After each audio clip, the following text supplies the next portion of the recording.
Bueno, buenas noches a todos. Gracias por estar aquí.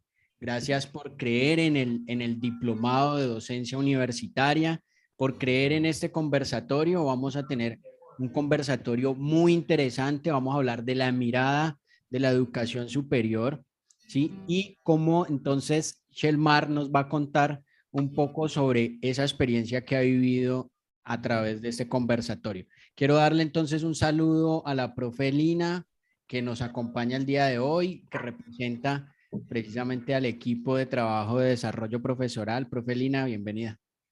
Gracias Juan Felipe, muchas gracias por esta alianza estratégica que hemos hecho entre la Fundación de la Universidad y la Oficina de Desarrollo Profesoral, como lo mencionaba él.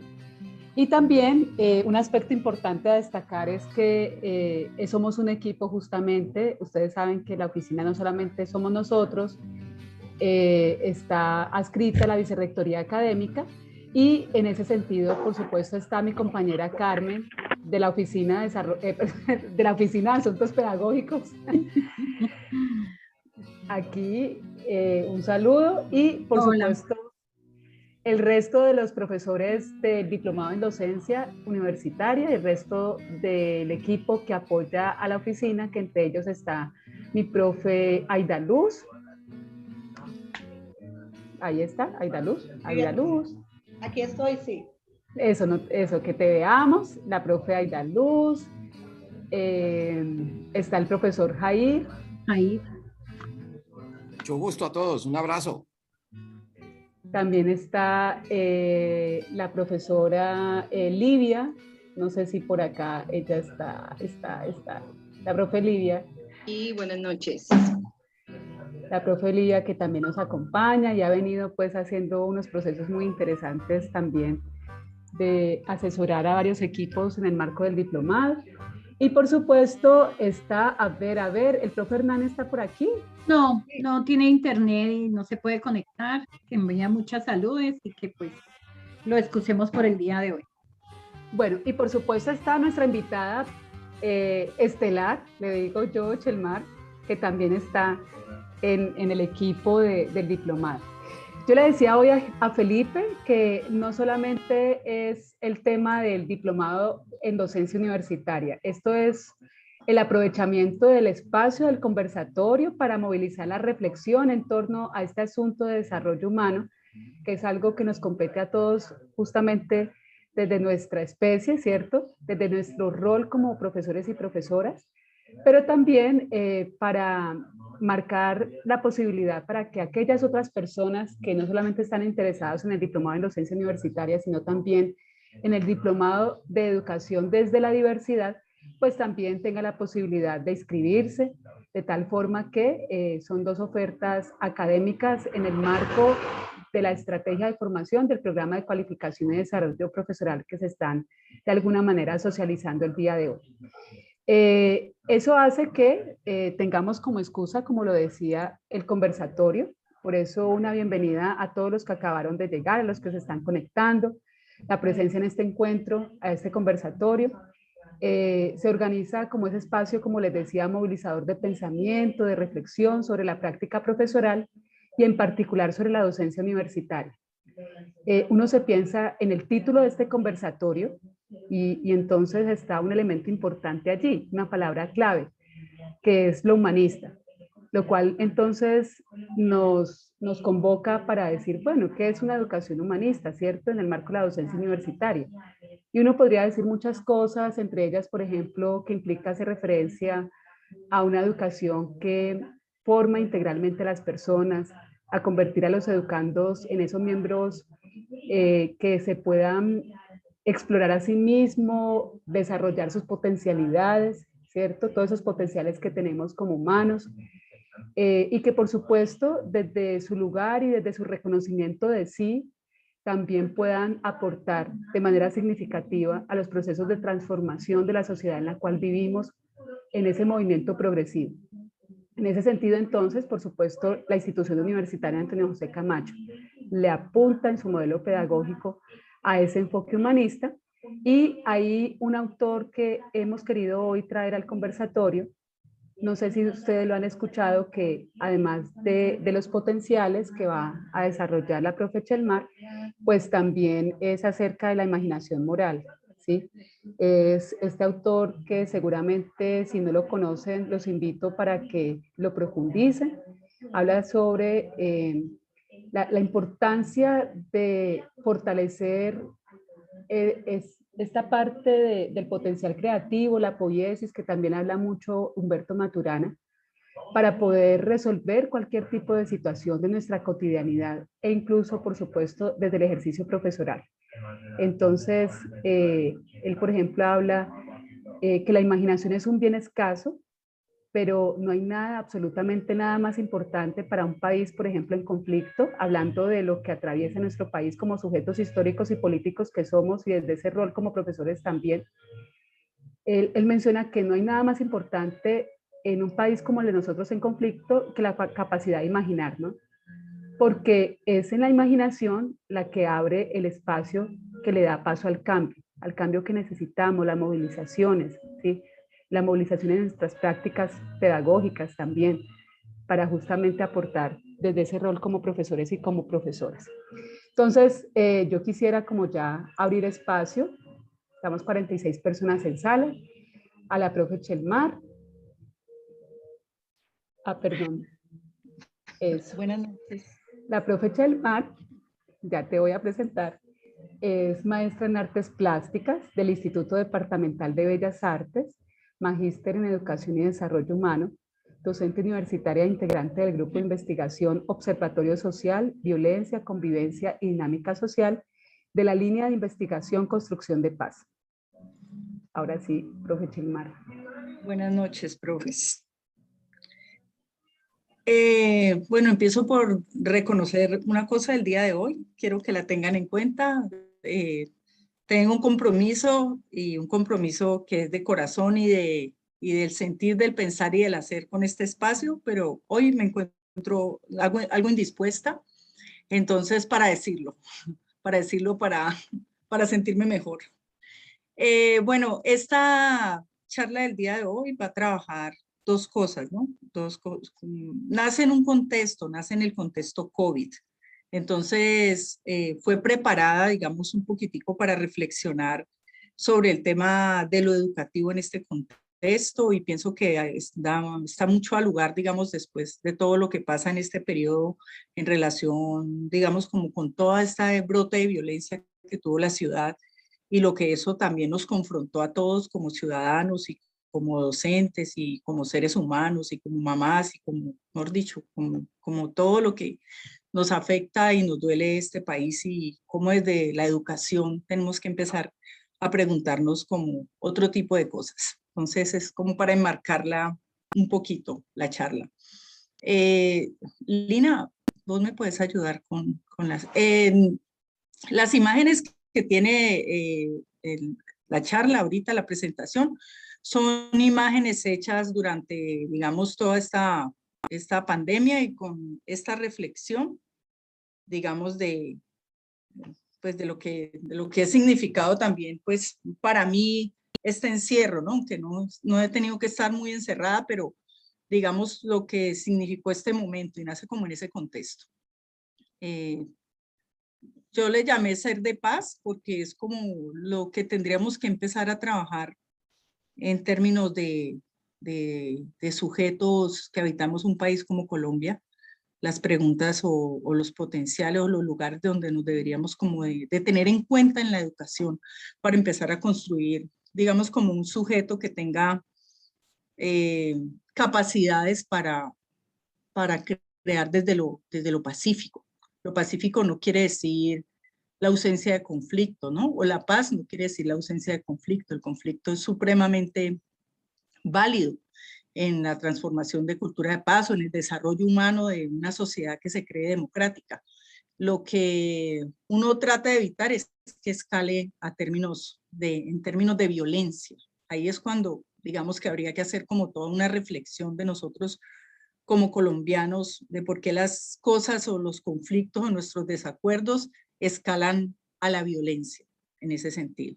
¿Y qué tendríamos que hacer desde la educación para poder aprender a encontrarnos en la diferencia sin escalar a la violencia. Entonces, ¿continúas, Lina? Bueno, entonces el contexto un poquito de todo lo que ha producido es este encierro.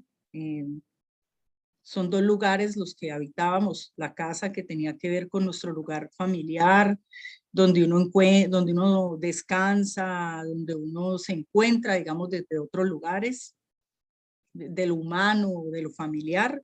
El trabajo, que era donde uno salía, digamos, a producir, o donde uno iba y se medía, digamos, su efectividad con sus cosas. Y otro espacio que era el placer y la socialización, que era el espacio público. No sé, el centro comercial, el parque, el espacio público. Con esta pandemia, digamos que todos estos 3 lugares se juntan en un solo lugar, que es la casa, ¿cierto? La casa nuestras. Allí entraron nuestros estudiantes, allí entraron los espacios de socialización, allí quedó la familia, allí quedó todo en un solo sitio. Digamos que cómo nos afectó a nosotros como sujetos nuestra salud mental y con qué nos encontramos cuando no tenemos esos otros espacios a los cuales acudir dentro de esta pandemia y que empieza a aparecer en el contexto familiar. Problemas de salud mental, mucha violencia al interior, digamos, de los hogares, al interior de nosotros como sujetos, cuando todas esas otras posibilidades, digamos, se anulan y llegamos como a un solo sitio a encontrarnos con quién más, con nosotros mismos. Y al darnos cuenta que en ese encuentro con nosotros mismos y en esa no posibilidad de acceder a esos otros 2 lugares donde podemos, digamos, vivir otras cosas, pues no nos queda más que volver a nosotros mismos para revisar, digamos, qué es lo que tenemos que aprender de este momento. Me parece que es un momento, ha sido un momento, es un momento muy particular y es un momento muy importante del mundo para nosotros como seres humanos, en términos de preguntarnos cuál es el sentido de estar aquí, cuando todo esto nos llevó, por ejemplo, a privilegiar unas cosas que no habíamos privilegiado, por ejemplo, a privilegiar la salud, a privilegiar el cuidado de cada uno de nosotros, donde en ese privilegiar esa salud y ese cuidado de nosotros, tenemos 2 formas, digamos, de relacionarnos con eso. Vamos a la otra diapositiva. Lina. Una de las formas de relacionarnos con todo esto que está pasando es desde el miedo o desde la posibilidad. Cuando nos relacionamos desde el miedo, entonces por cuidar nuestra vida, rechazamos a los otros o nos tratamos de, digamos, como de coger de eso conocido. Yo pienso que este momento lo que hizo en nosotros es como quitarnos todo lo conocido y hacernos entrar en un lugar donde nos tocó reaprender una cantidad de cosas y asumir otras tantas, ¿no? Cuando uno tiene miedo, uno se aferra, digamos, a eso que es conocido para uno. Y cuando uno trasciende el miedo, uno entra en la posibilidad, pero la posibilidad es como saltar al vacío. Es como, es una cosa doble, es saltar al vacío, no tener ninguna seguridad que aferrarme, pero también es la posibilidad de crear una nueva forma de estar en el mundo. O sea, es como que todo está por hacerse. En el miedo es agarrarme esos esquemas antiguos, cogerme de ahí, entrar en depresión, entrar en prevención por todo lo que está pasando, y el lugar de la posibilidad es la posibilidad del lugar de crear unas nuevas formas de enfrentarnos a algo que es desconocido, que por supuesto nos produce miedo, pero nos podemos quedar atrincherados en el miedo o podemos navegar en la incertidumbre, que es la otra posibilidad. Y en medio de ese miedo y esa posibilidad, pues está todo lo que somos como cultura, ¿no? Un país donde la violencia nos es conocida y el misterio es relacionarnos de manera pacífica los unos con los otros. Como les digo, ese pacífico o esa paz no es ausencia de conflicto. El conflicto es supremamente necesario, es ausencia de violencia, de que no seamos violentos en la resolución de ese conflicto. ¿El otro? Bueno, entonces voy a trabajar desde 2 conceptos. como ya les decía Lina, desde la imaginación moral, con Jean-Paul Leras, que es un constructor de paz que ha participado, digamos, en muchos procesos de paz en Colombia y en el mundo. Y a mí personalmente me gusta mucho porque él enlaza esos procesos de construcción de paz con el tema del arte. O sea, con el tema de, y yo diría que es como el arte para la vida, ¿no? De los procesos creativos, pero no de los procesos creativos de hacer, no, de los procesos creativos para la transformación pacífica de conflictos. De la posibilidad, como ven esta imagen, de conectarse con otras cosas, con otras ideas, con otras formas, digamos, de resolver las cosas que no sean siempre las mismas, digamos, como conocía. Y él lo invita a uno mucho a indagar ahí, como en esas, si hay un conflicto, uno dice, ¿por dónde me meto? O sea, en esas grietas que puede tener el conflicto para resolverlo, no en las salidas, digamos, usuales o normales que tenemos. Y la imaginación moral, digamos, invita mucho como a indagar en esos espacios. Entonces voy a trabajar sobre la imaginación moral y voy a trabajar sobre los potenciales que le aportan al desarrollo humano. Sigamos. Bueno, entonces él hace una pregunta que muchos todavía no la estamos contestando, que es cómo construir respuestas creativas a patrones de violencia autoperpetuables en un sistema complejo formado por múltiples actores, con hechos que están sucediendo simultáneamente. O sea, eso es el panorama colombiano. Cómo responder de una manera creativa en un entorno que nos violenta y que se perpetúa, digamos, esos patrones de violencia y que pasan al mismo tiempo y que ocurren de muchas maneras por múltiples actores y por múltiples formas que hay. Nosotras, pues, estamos en un entorno educativo. Yo creo en la educación. Pienso que la educación y el arte son dos lugares que hay que interrogar mucho, que hay que potenciar mucho en cada uno de los espacios. Y él habla de recurrir a 4 materias sencillas, que es lo que más me gusta de la sencillez. Primero, a las relaciones, cómo las percibe él. O sea, la importancia de las relaciones, a la curiosidad paradójica, a la creatividad y al riesgo. Él plantea eso desde la imaginación moral, que estas 4 cosas hay que tenerlas muy en cuenta en esa nueva construcción de esa cultura, digamos, de paz que tenemos que empezar a trabajar en nuestro cotidiano, en las generaciones, digamos, que habitan, esas nuevas generaciones que habitan este país. Sigamos. Y nada. Señora, la siguiente. La siguiente ya está allí, ¿no? No, la siguiente. Bueno, las relaciones. Bueno. Bueno, las relaciones. Él plantea que es necesario para superar la violencia un reconocer quiénes hemos sido, quiénes somos y quiénes seremos. Porque el potencial creativo o la imaginación moral actúa, digamos, sobre la posibilidad de ese que uno puede llegar a ser, ¿cierto? Entonces, él dice que reconocer quién hemos sido, por ejemplo, reconocer quiénes hemos sido como colombianos, cómo nos hemos construido como colombianos, cuál ha sido nuestra historia, por ejemplo, en el tema de las relaciones, qué somos en este momento y a dónde queremos llegar. Porque uno se puede quedar en el, no, yo he sido así, así me quedo y ya, y yo no tengo nada más que hacer, o sea, yo no tengo nada más que cambiar. Pero preguntarse, digamos, estas 3 cosas en relación con los que somos como sujetos es pensar, digamos, en términos de imaginación moral. El reconocer la responsabilidad que tiene, digamos, uno en la relación, en entender que la relación no solamente se da desde un solo lugar, sino que se da desde los 2 lugares. Y en términos, por ejemplo, de violencia, cuando la gente dice es que el otro me hace o yo soy la víctima del otro. Y cuando uno no reconoce la reciprocidad de las relaciones es cuando uno no entiende que para que haya un conflicto de alguna manera se necesitan 2 partes.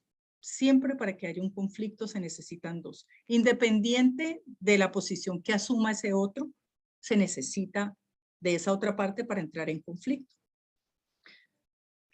Y entender un poquito en términos de las relaciones que en la medida en que el otro tenga calidad de vida y esté bien, pues eso redunda en beneficio mío también. Si el otro está bien, pues yo estoy bien. Si el ambiente en mi casa está bien, pues yo estoy bien también. Y todo lo que transcurre o todo lo que tiene que ver con las relaciones es como si yo propicio que las cosas estén bien para que eso de alguna manera redunde en mí, en el estar bien. Bueno, y entonces ahora voy a conectar este tema de las relaciones con la siguiente diapositiva, Lina, que tiene que ver con el potencial afectivo. Este potencial es uno de los que a mí más me gusta, me parece que es un potencial que poco se trabaja en nuestra educación o que se trabaja de una manera muy particular. El potencial afectivo en nosotros desde que estamos en la primera infancia, lo digo yo que trabajo, es casi que siempre no tenido en cuenta o anulado o reprimido, diría yo silenciado. Entonces, por ejemplo, no llore, por ejemplo, no diga lo que siente. Es como si todo el tema que tuviera que ver con el potencial de lo afectivo, con el reconocer cómo nos sentimos, cómo nos afectan las cosas, cómo nos hacen sentir mal, no hiciera parte, digamos, como de nuestra educación. No nos educan emocionalmente en muchos de los espacios. Nos enseñan a callar, a que no digamos lo que sentimos, a que no expresemos, porque eso afecta, porque eso daña el ambiente, porque eso no se dice, porque eso no se muestra, eso no se debe demostrar. Uno, por ejemplo, va a llorar y la gente le dice a uno, ay, no llore, cálmese. Cuando digamos que llorar es una expresión de desahogo y debe ser así. Y lo vemos mucho en nuestra cultura, por ejemplo, con los hombres. Es como que se sintiera, fuera peligroso expresar lo que se siente. Entonces, trabajar en el potencial afectivo relacionado con todo el tema de la construcción de paz o de convivencia tiene mucho que ver con hacer conciencia de las afectaciones que tenemos, de aquello que nos hace sentir mal, de aquello que nos afecta y cómo tramitamos eso que nos afecta. O sea, pero eso requiere unos procesos de autorreconocimiento, de trabajar la autoestima, el cuidado de sí, la expresión de los sentimientos y la expresión de las emociones. Y como lo decimos en nuestra cultura, este potencial afectivo es, o sea, usted está en el trabajo, entonces usted no es un ser que pues no está en el trabajo. ¿Cómo va a decir que se siente mal o cómo va a llegar llorando o cómo va a afectar objetivamente lo que usted está haciendo? ¿No es cierto? Es como si esto nosotros tuviéramos que encapsularlo y solamente lo viviéramos en el ámbito, por ejemplo, de lo privado, en el ámbito de nuestra soledad o en el ámbito de nuestra familia. Y eso, pues, que cuando se permite también en las familias, porque muchas veces no se permite. Cuando somos niños y, por ejemplo, hay un conflicto en la escuela y uno está molesto y ponen al otro niño a que se abrace con el otro niño y se pida perdón, y uno lo que menos quiere es abrazar al otro ni pedirle perdón, sino como que quiere poder tramitar, digamos, como todo ese sentimiento o como toda esa emoción que tiene en ese momento de molestia, que es válida, digamos, en ese sentido, y poderla reconocer. El potencial afectivo es muy importante cuando hay conflictos por varias cosas, porque casi siempre detrás de un conflicto subyace una emoción o un sentimiento que no es reconocido por el otro y que hace que uno reaccione, digamos, hacia eso que me tiene molesta, hacia eso que me tiene incómoda, pero entonces yo no lo digo. Más fácil yo podría decir, ves que eso que dijiste me sentó mal, me hizo sentir mal, me siento mal cuando me hablas, pero nosotros no decimos eso, nosotros reaccionamos al otro, a lo que me molesta del otro, pero no conectamos ni nos hacemos responsables de los sentimientos y las emociones que nos produce el otro y de poderlas comunicar sin ningún problema, y es un tema de nuestra cultura.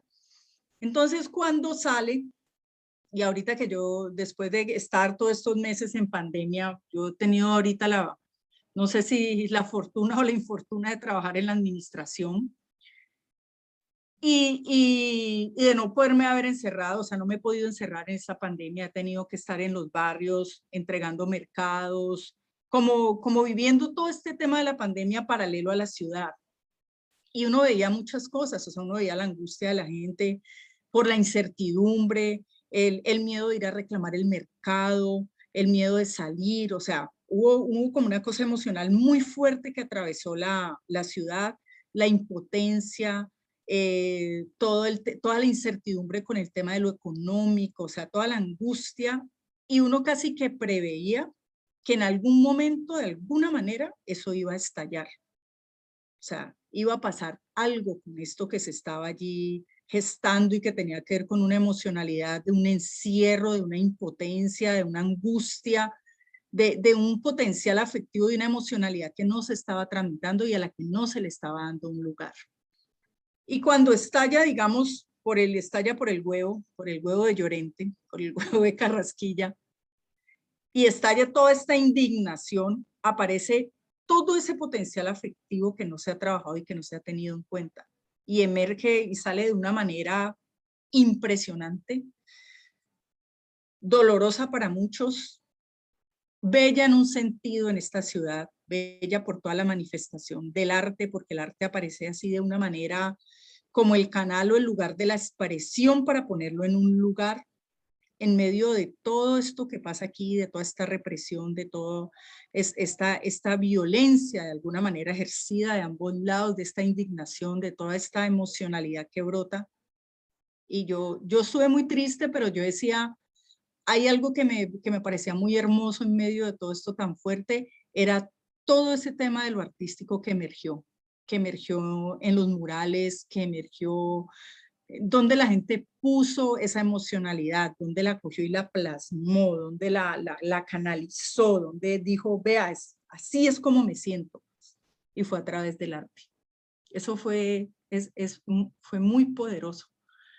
Lejos de que hubo un daño a la ciudad, escaló a la violencia, digamos, en el sentido de todo lo que pasó, pero uno también entendía que este momento y todo este encierro y todo esto que venía sucediendo era como el caldo, digamos, especial para que emergiera y explotara, digamos, todo esto que emergió.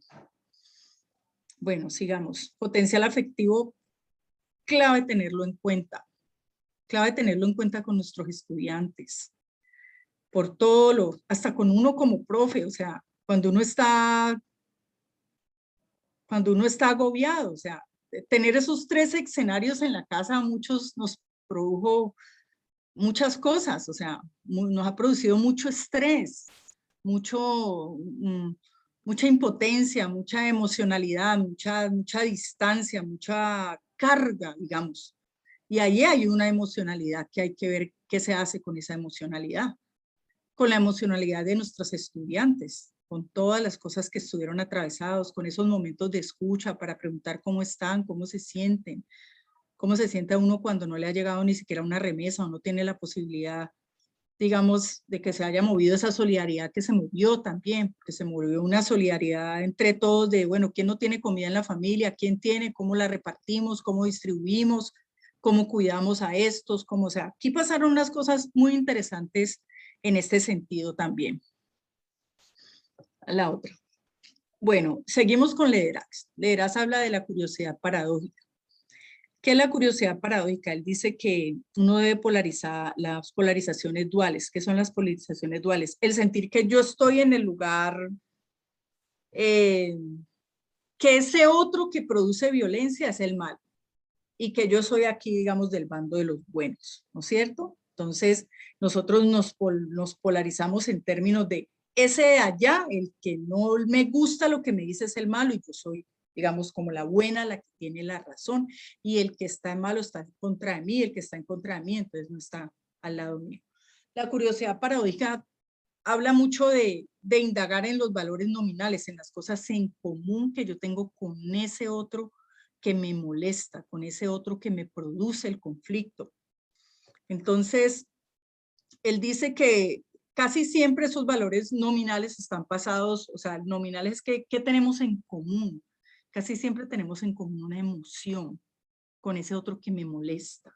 con ese otro que me altera, que me dan ganas de ahorcarlo.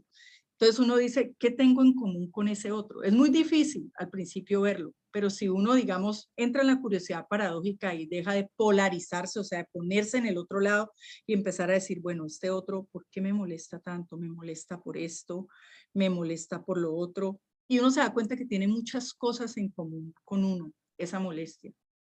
De emociones o de sentimientos o de cosas que no he reconocido en mí, que el otro de alguna manera me la muestra. Sigamos. Pero por supuesto, para reconocer y tener esa curiosidad paradójica, pues uno tiene que tener una capacidad de auto-observarse muy fuerte, que no es fácil en nosotros, no es algo a lo que nos hayan, digamos, como que nuestra educación nos haya enseñado a reconocernos, a observarnos. No tenemos muchos mecanismos para no hacerlo, además porque pues uno reconoce que es fuerte hacer procesos de autoobservación y procesos de autorreconocimiento. Bueno, el segundo potencial que trabaja es el potencial comunicativo. Este potencial hace referencia al desarrollo de las habilidades comunicativas, por ejemplo, y habla mucho de una cosa muy linda, con ese otro que no me gusta.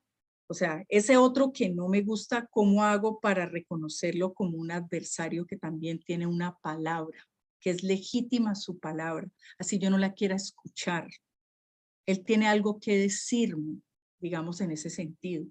Así yo lo rechace, lo evada, no lo quiera asumir, no lo quiera oír, ese otro tiene algo que decirme. Y seguramente en ese algo que decirme, yo voy a encontrar, digamos, como la respuesta para trascender el conflicto, o sea, para tramitar el conflicto, para transformarlo de manera pacífica.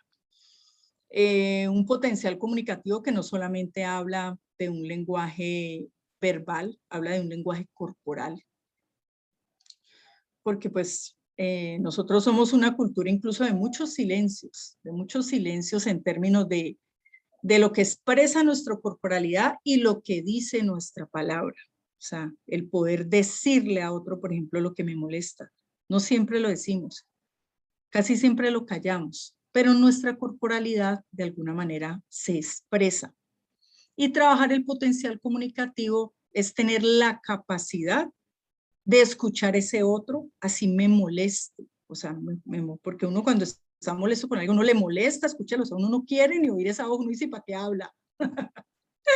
Y trabajar en ese para qué habla y permitirse escuchar eso en medio de la molestia y reconocer, digamos, esa molestia desde el potencial de lo afectivo, pues nos permite, digamos, estar también en el lugar del otro y llegar a entender y volvernos a nosotros y decir, claro, eso que me molesta es esto que yo también soy y que yo también tengo muy marcado en mí como sujeto.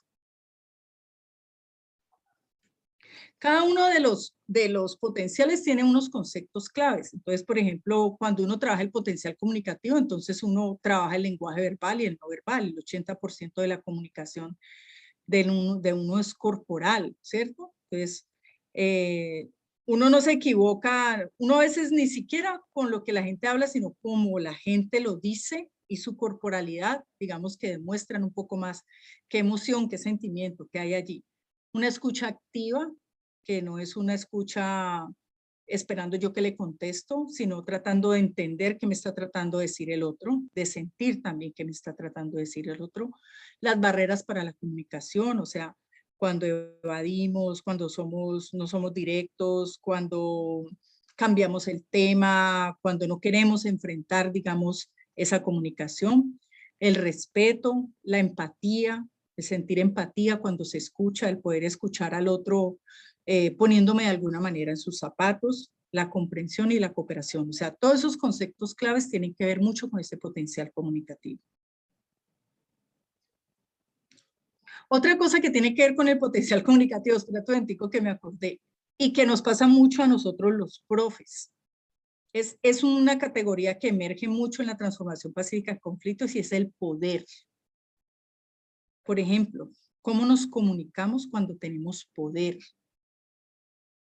O cuando sentimos que alguien tiene poder sobre nosotros. O sea, ¿qué pasa allí en ese ejercicio del poder? Cuando uno es docente y cuando las estudiantes, por ejemplo, Uno es el docente que considera que tiene el poder, que tiene el conocimiento, digamos, sobre el otro. El potencial comunicativo allí es clave, porque esa mezcla de ese poder, pues, ¿qué comunica también a los estudiantes? ¿Qué comunica al otro, al otro que está allí, digamos, entre comillas, en desventaja en relación con el poder que yo estoy manejando?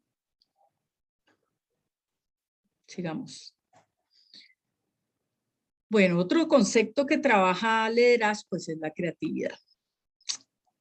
Y él habla de o sea, la creatividad no emerge como la gente creería, la creatividad no emerge como que, ay, usted está aquí, llegó no sé, una hada y ¡ping! Le hizo así, usted, ¡guau! Se le ocurrió, fue creativo, no.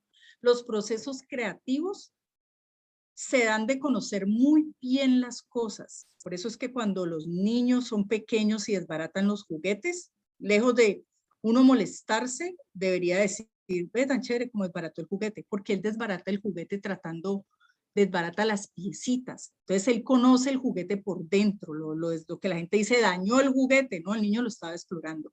El niño lo abrió, le sacó las partes, lo miró. Pasan una cantidad de cosas. Eso es lo mismo en lo creativo. Para uno, por ejemplo, trabajar el potencial de lo creativo en la transformación pacífica de conflictos, debe conocer muy bien el conflicto y sus partes. Entonces debo conocer muy bien a ese otro.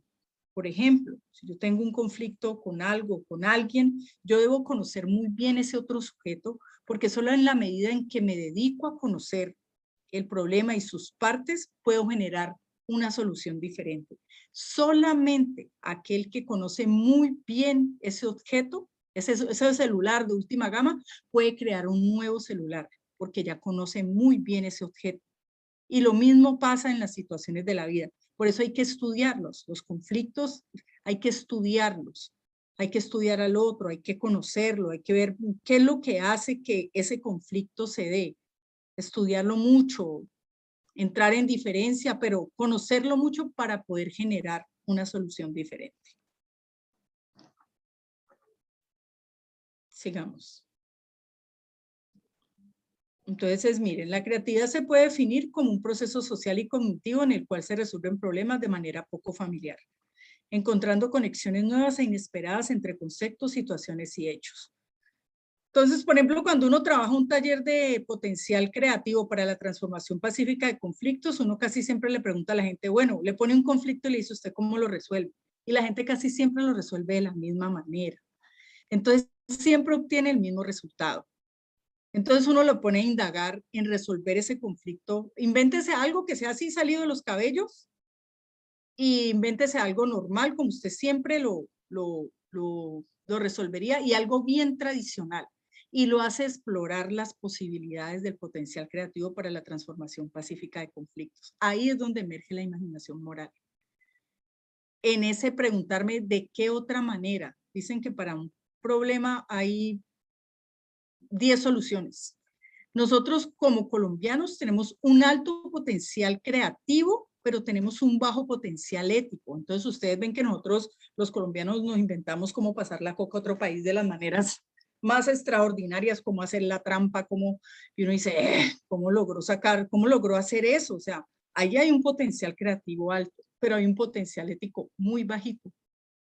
Entonces el potencial creativo debe ir unido a un potencial ético, digamos, en una sociedad para que explore unas maneras diferentes de resolver los problemas, no de buscarle salidas a cosas que no son lícitas, por ejemplo, porque uno dice, sí, los colombianos tenemos potencial creativo, pero no lo tenemos desarrollado para la transformación pacífica de conflictos, ni lo tenemos desarrollado para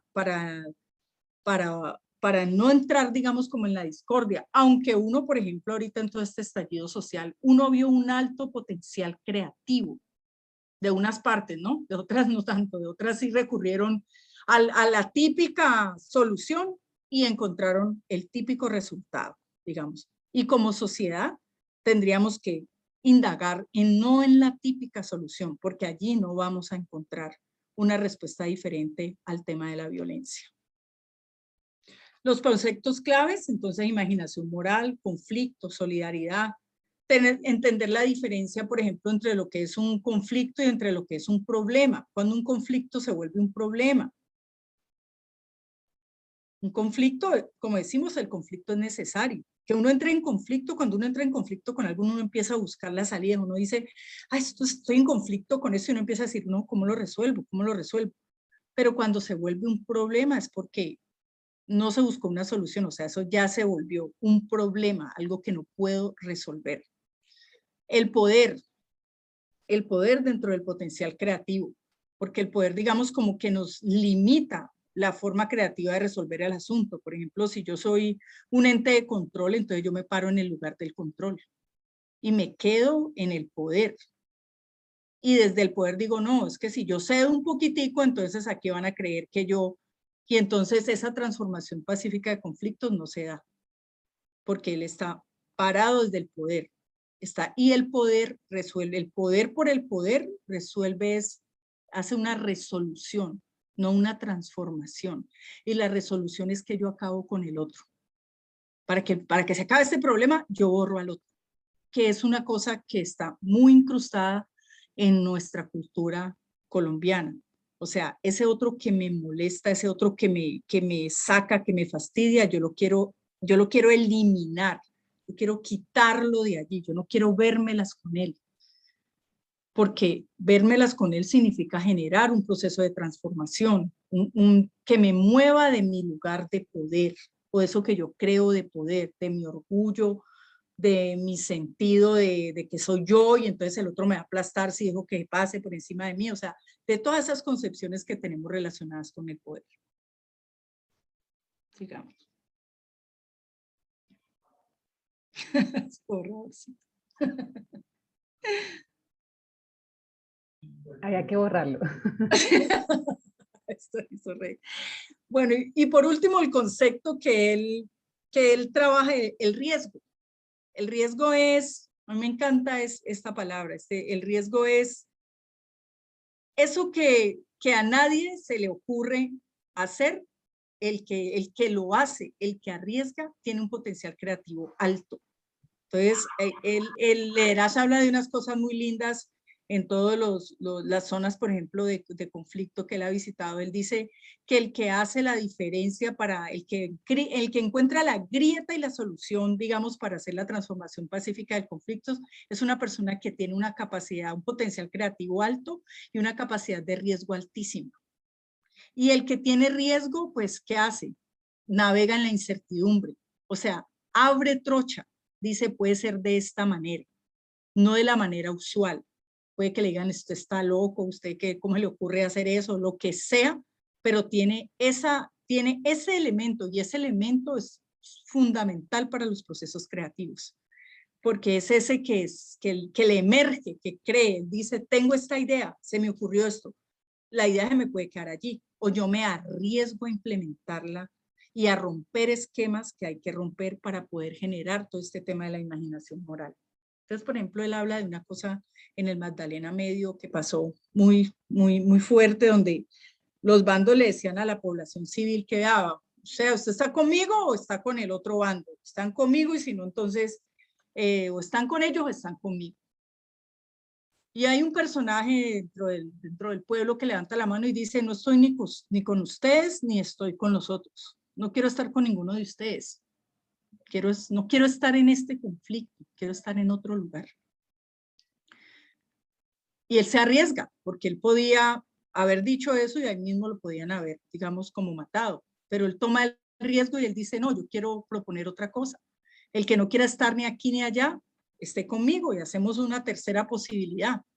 Y esos que toman riesgos son aquellos que indagan en soluciones diferentes. Es aquel que se atreve, digamos, en una sociedad a decir, no, o sea, no me conformo con esto, no me conformo con esta solución, me meto por aquí, me arriesgo, digamos. Salto al vacío, no tengo dónde cogerme, puede que esto no resulte, puede que esto resulte, pero yo me arriesgo. Un poquito como la imagen aquí de la chica. Ella se arriesgó, ella se tiró hacia atrás y no sabe cómo va a caer, pero se arriesgó. Eso implica salir de una zona de confort en la vida de uno, implica mover estructuras de uno, porque es como quedarse sin nada, pero asumir un riesgo. Y este riesgo, sigamos, Lina, pues está muy relacionado también con el potencial de lo ético. O sea, el potencial de lo ético, o sea, el tema de, digamos, como de, pues de la moral o de la concepción de la moral lo tenemos todo, pero el tema de lo ético es una decisión personal, donde uno asume un riesgo de pararse desde un lugar de lo ético, que no es propiamente lo que nos está, digamos, atravesando en este momento como sociedad. Y lo vemos cada vez aquí con todos los sistemas de corrupción y con todo lo que uno tiene que ver donde la gente en espacios institucionales, en la alcaldía, donde la gente dice, sí, sé que no está bien, pero yo no me arriesgo a tener una postura ética frente a los demás porque es una decisión. Y tener una postura ética es cuestionar una cantidad de cosas que se están naturalizando, digamos, dentro de nuestro sistema como sujetos, como colombianos. Hemos naturalizado la falta de ética de una manera increíble. Ah, se robó la plata del internet de los niños del campo. Y allá está, ay sí, me tumbaron. En lugar de lo ético. Si no tuviéramos un lugar de lo ético, uno le daría vergüenza que esa plata se hubiera perdido. O sea, ya nadie le da vergüenza. O sea, ese lugar de lo ético es hacerse responsable de las consecuencias que generan mis acciones en los otros. Si yo me le robo el desayuno escolar a 1000 niños, pues imagínense. O sea, ¿qué es eso? O sea, eso es una cosa que es vergonzosa. Pero eso digamos que en nuestra cultura el lugar de lo ético se ha reemplazado por una ética perversa, o sea, una ética que solamente piensa en sí mismo, en favorecerse a sí mismo. Yo me lleno mi bolsillo mientras esté este periodo presidencial y de ahí para allá a mí no me interesa absolutamente nada. O sea, el lugar de lo ético es una decisión, es un riesgo, ahorita es un riesgo que uno corre en esta sociedad, ser ético, decir no, no me presto para eso, decir no, no me interesa, o sea, yo estoy clara en lo que tengo que hacer. No robar, por ejemplo. No utilizar mal los recursos. Estar en el lugar que uno tiene que estar en lugar de lo ético. Y está muy relacionado esa ética, la ética del cuidado, la ocupación del otro, la empatía, el reconocimiento de las necesidades del otro, la compasión. La compasión, o sea, si yo robo, si yo desfalco, ¿quién se está afectando con todo eso? O sea, y eso tiene mucho que ver con un muy bajo potencial afectivo, con una incapacidad de sentir al otro, de sentir que hay un otro allá que se afecta con mis acciones y que jamás yo me prestaría para una cosa de esas porque afecto. Y se ha vuelto una práctica muy común en nuestra sociedad. O sea, no, no me importa, ya me hice y no, ese otro no aparece. Y eso es un muy bajo potencial afectivo. O sea, eso es una desconexión, sí, con la afectividad, con el corazón. O sea, un sujeto que está en su cabeza o está en su hacer, pero no está conectado con su sentir, porque es capaz, digamos, de patrocinar como ese tipo de cosas. Sigamos. Por la otra.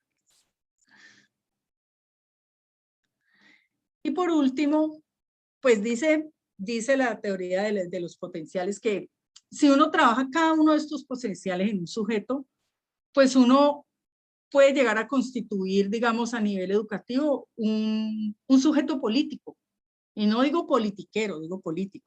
O sea, una persona que se hace responsable como ciudadano, como sujeto, como ser humano, digamos, que reconoce sus derechos, pero también reconoce sus deberes. Y que al hacerse responsable de eso, entonces no le echa la culpa absolutamente a nadie de lo que le pasa, sino que es una persona que piensa en el buen vivir, o sea, en la colectividad de una manera proactiva. Digamos, si uno trabaja esos potenciales, los equilibra, los potencia, los educa en esos potenciales, uno tendría que tener como una resultante un potencial político. Como diría Kant, un sujeto que alcanza su mayoría de edad, se hace responsable de sí y de las de sí mismo y es consciente de sus derechos, de sus deberes y piensa por sí mismo. O sea, no es el objeto de otros, no es alguien influenciable, no es la víctima, no es el victimario. Es un sujeto consciente de su papel como ciudadano.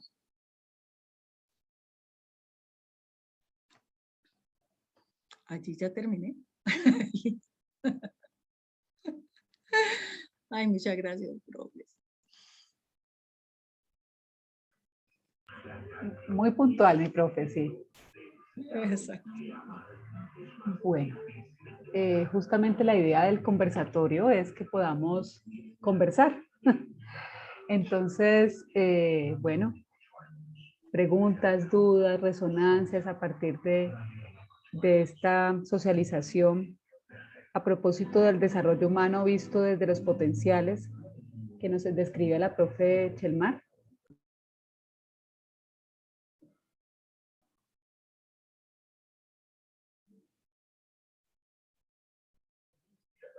Porque si estamos Buenas allí, noches. ¿cierto?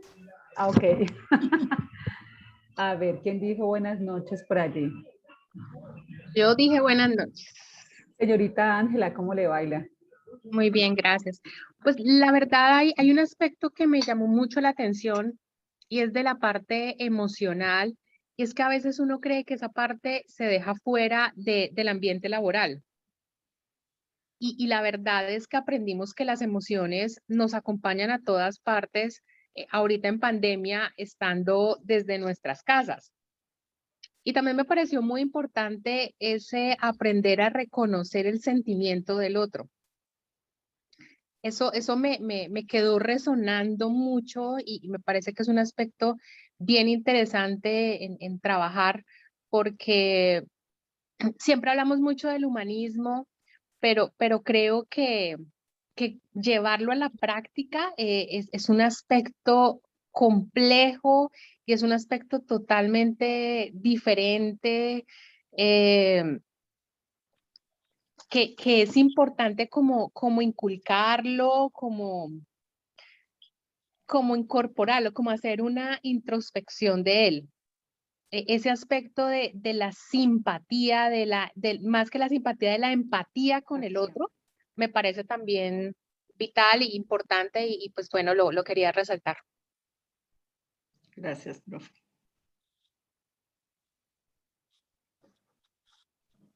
Buenas noches, yo soy Diego. Hola, Diego. Muchos conceptos dentro de la armonía del discurso de la profesora. Hay una armonía implícita dentro de una realidad que hemos vivido de un tiempo y estamos viviendo en el hoy. Hay algo que me quedó sonando de lo último que dijo, la parte de los ciudadanos, que nosotros como ciudadanos no éramos ni víctimas ni victimarios, pero en este momento somos víctimas y también victimarios de todo lo que estamos viviendo. Entonces, de la observación es algo muy importante saber en qué posición estamos, o cuando somos victimarios, o cuando somos víctimas. Bueno, es algo que dentro de todo, de muchos conceptos que son relevantes en este momento para tener una salud mental y estar, poder ser coherente con todo lo que hacemos. Pero eso del ciudadano me quedó sonando. Ok. Gracias. Mientras le damos el espacio, gracias, profe Ángela, profe Diego también por sus aportes. Tienen la manito levantada 3 personas, pero antes quiero compartirte, Chelmar, lo que te reconoce no solamente por las intervenciones y los elementos que has colocado aquí para que podamos conversar entre todos y todas esta noche, sino también los colores, las imágenes que utilizaste en las diapositivas, ¿cierto? Acá hay una referencia explícita un poco a eso y quería como destacarlo en la medida en que tú nos mencionabas al principio que justamente estas fueron obras o creaciones tuyas en este tiempo de pandemia, ¿no? En este tiempo de confinamiento.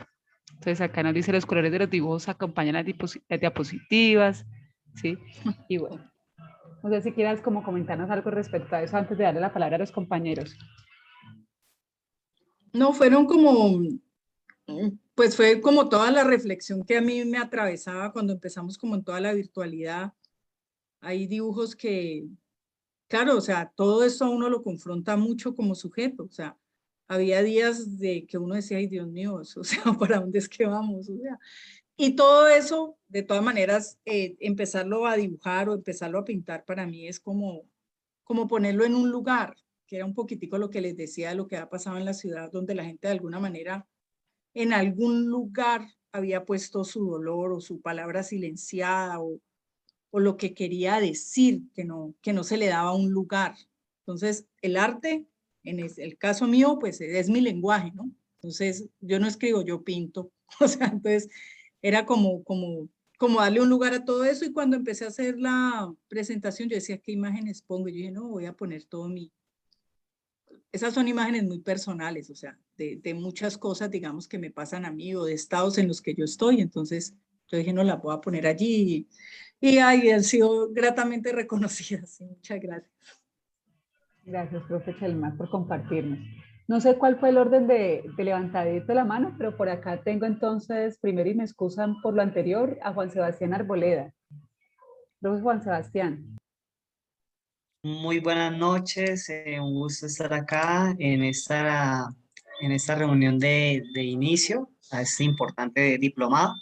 Entonces, bueno, mi pregunta va dirigida especialmente, tú ahorita hablaste de que tuviste la oportunidad de ver como las emociones durante la pandemia, ¿cierto? Durante el tema de las cuarentenas. Yo quisiera saber una diapositiva que también me llamó la atención sobre la comunicación y la importancia de la comunicación. He sentido que a partir de ese confinamiento ha habido como ciertas, ciertas personas se han como refugiado en la no comunicación.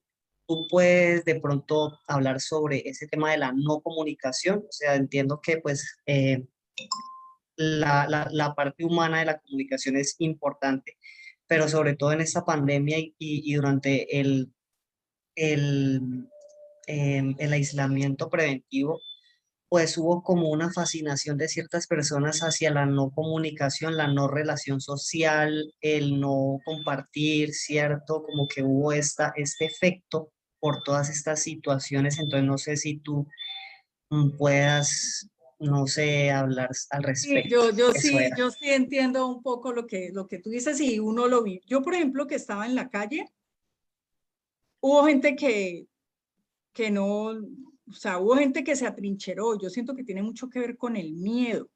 O sea, hay gente que ni siquiera ha hablado de esto, ni siquiera ha tenido el espacio para decir, yo estuve tan asustado con esto que pasó, o sea, porque hubo gente que cortó relaciones, que cerró su casa, que el otro se le volvió un sospechoso, o sea, un posible contagiador, o sea, hay una cosa a nivel emocional que yo siento que todavía no hemos tramitado del todo. O sea, y estábamos en todo este proceso de tramitar este encierro, de este estrés, de esta emocionalidad, de eso que yo no entiendo porque ese encierro que hizo, ese encierro nos mostró una cosa muy fuerte a nosotros que tiene que ver con todo el tema del potencial afectivo. Nos hizo navegar como en una montaña rusa de emociones. Por ejemplo, yo llamaba a mis amigas porque yo todo el tiempo estuve en la calle, yo no me encerré, entonces yo no viví el encierro como tal, pero yo llamaba a las personas que estaban encerradas. Y por ejemplo, había una amiga que me decía, y era como si estuviéramos como en realidades paralelas. Ella me decía, ella estaba muy triste y ella me decía que era un momento muy duro de la vida, que para dónde íbamos, que ella estaba deprimida, que ella no veía ninguna posibilidad cuando se atrevió a hablar, ¿no? Porque no me contestaba. Y yo le decía, en cambio yo veo que es como un momento tan bonito donde nosotros como humanidad podemos hacer un cambio y entender otras cosas, entender por qué estamos aquí, o sea, cómo es que estamos llevando este mundo, o sea, ¿para qué sirve, por ejemplo, correr detrás del dinero cuando estamos encerrados? Y se nos volvieron la salud y la comida, por ejemplo. La alimentación se volvió una cosa que todo el mundo dijo, Dios mío, si eso deja de existir, pues entonces la gente empezó a cultivar. y a decir, no, hay que sembrar el tomatico aunque sea en la terraza, porque si esto, digamos, falla afuera, ¿cómo hacemos para autoabastecernos cuando todo ha quedado afuera? Es que estamos resolviendo el mundo muy desde la afuera, y entonces esto nos devuelve a nosotros, y cuando nos devuelve a mirarnos, y bueno, muchos nos miramos, otros no nos miramos, hay época en que nos miramos otras veces que no queremos vernos ni reconocernos ni nada, y eso pasa por la palabra, porque lo que no se nombra no existe. Y entonces, ¿qué pasa ahí con la palabra? Si somos sujetos de lenguaje. ¿Y qué nos taparon también? O sea, ¿qué nos tapó esto? ¿Y qué nos impidió el contacto? Nosotros somos de mucho contacto, de mucho afecto, de alguna manera, a veces loco o de exagerada emocionalidad, no bien expresada muchas veces, pero todo eso fue como si nos lo hubieran... Y hay gente que tiene muchos silencios, y hay gente que tiene mucho miedo, y el miedo a veces nos congela y no nos deja hablar, no ni siquiera podemos decirlo, vea, es que estoy muerta del miedo. Ahorita que estamos trabajando con las docentes que van a volver a las aulas y hemos trabajado procesos con ellos donde cómo se sintió, qué pasó con todo esto, la gente ha tenido un espacio para decir, vea, es que me siento así, pero no lo han hecho, no se ha hecho. Las familias al encontrarse allá, lejos de así, cada uno vio cómo cada uno se metía en su mundo y todo este tema de la virtualidad nos metió también para el otro mundo y terminábamos cansados y no queríamos hablar con el otro y estaba cada uno en su estado, viviendo este estado, procesando esta cosa. Entonces no había alguien tranquilo que le pudiera decir a uno, vea, espere un momentico, o sea, hable, qué es lo que le pasa, qué es lo que siente. Esos espacios hay que abrirlos, de una escucha que no haga juicios. Usted está muy miedosa con eso. O usted decidió vacunarse, usted no ha vacunado. O sea, el atrincherarse en el miedo nos vuelve muy violento con el otro y muy prevenido y nos encierra, digamos, en nosotros mismos. Entonces, yo sí pude, por ejemplo, percibir eso. Yo percibí gente que llegaba, además fue muy duro, porque gente de estrato, los mercados se le entregaban a gente de estrato 1 y 2 y había gente de estrato 3 que llegaba a decir, usted tiene que me dé un mercado. Y para que una persona, digamos, vaya a pedir un mercado es porque uno se da cuenta que está pasando por una necesidad muy grande y esto nos puso en unos lugares, no sé, en unos lugares que todavía yo siento que estamos procesando.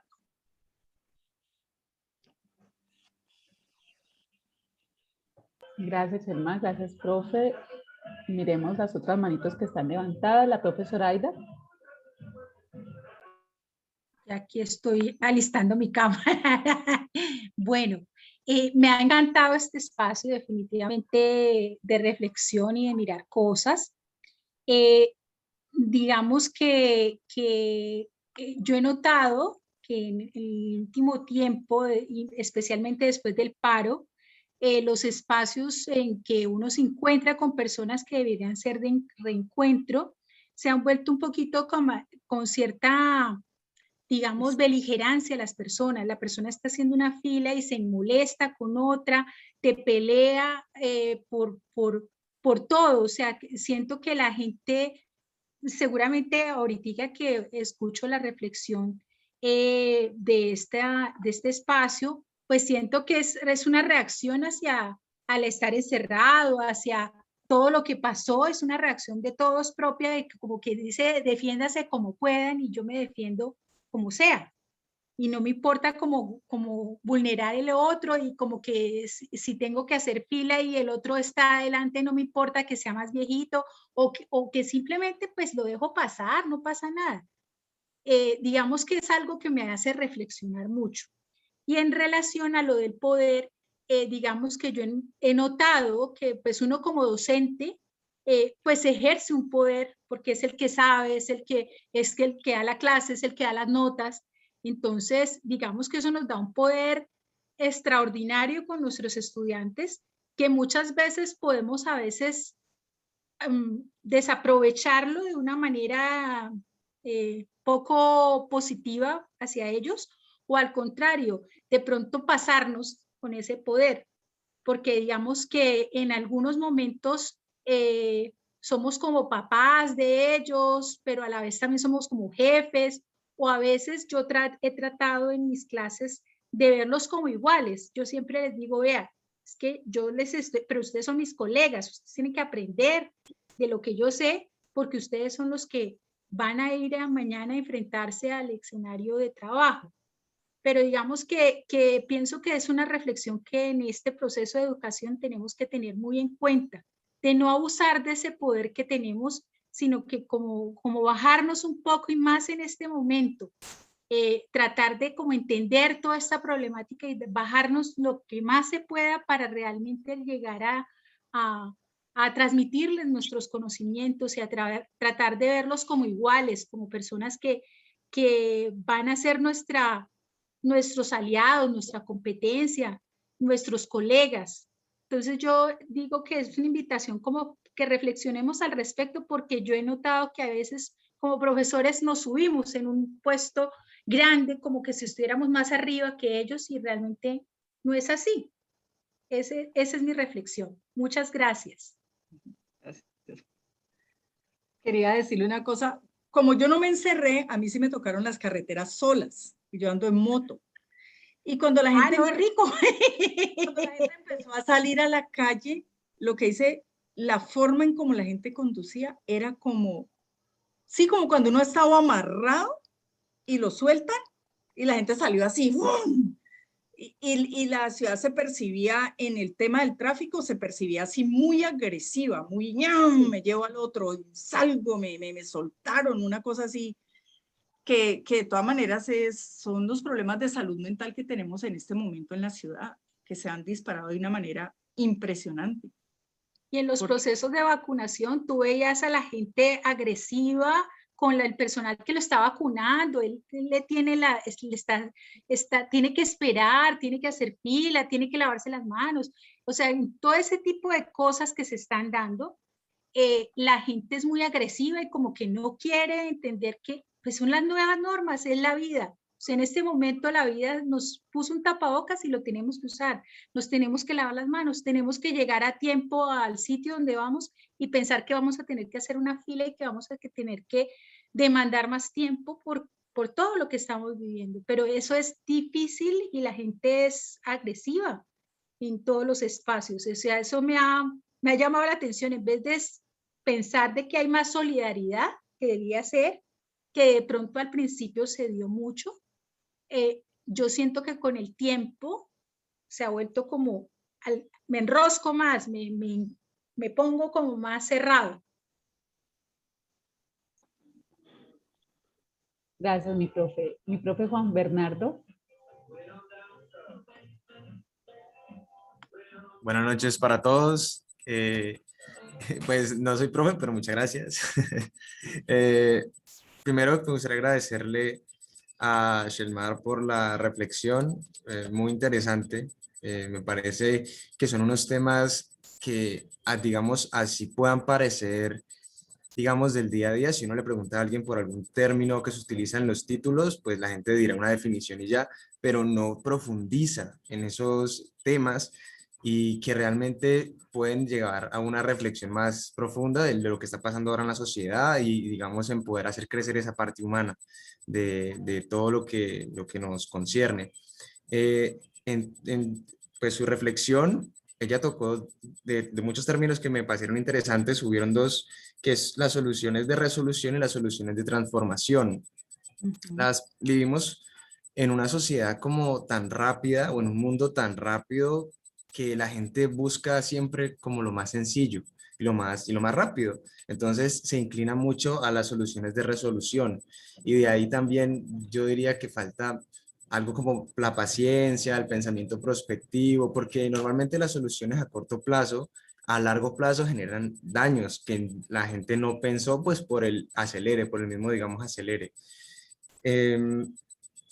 Y esa cuarentena fue como una pausa brusca a ese estilo de vida que llevábamos todos, que era como de acelere, que uno iba simplemente, uno hacía una rutina diaria, vivía digamos que en el día a día, pero no se detenía como a reflexionar o a pensar muchos aspectos que debería hacerlo sin necesidad de una cuarentena, pero con toda esta pandemia hizo que digamos, tuviéramos esa pausa en ese estilo de vida y, por ejemplo, aunque hubo bastante miedo, incertidumbre, también siento que hubo un momento en donde la gente pudo como hacer una especie de proceso de autoconocimiento y pudo entender mejor muchas cosas internas que uno pasaba por alto al del día a día y hasta pudo conocer mejor sorprendentemente a las personas con las que vive en la casa, porque se vieron muchos casos de gente que vivía en la misma casa, pero apenas hasta ahora se vinieron como realmente a conocer.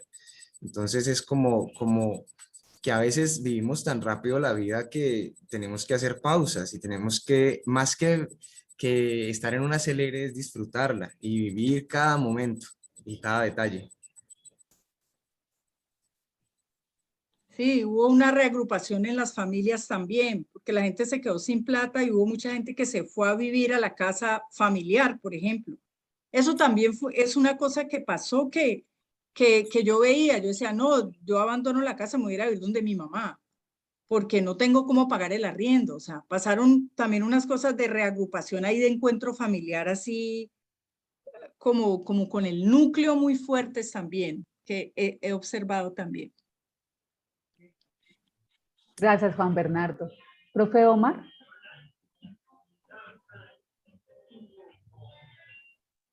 Profe Omar, ¿estás allí? Sí, aquí estoy vivito. Ah, bueno, Aquí. bueno. Después de todo esto que ha pasado, todavía como más vivo.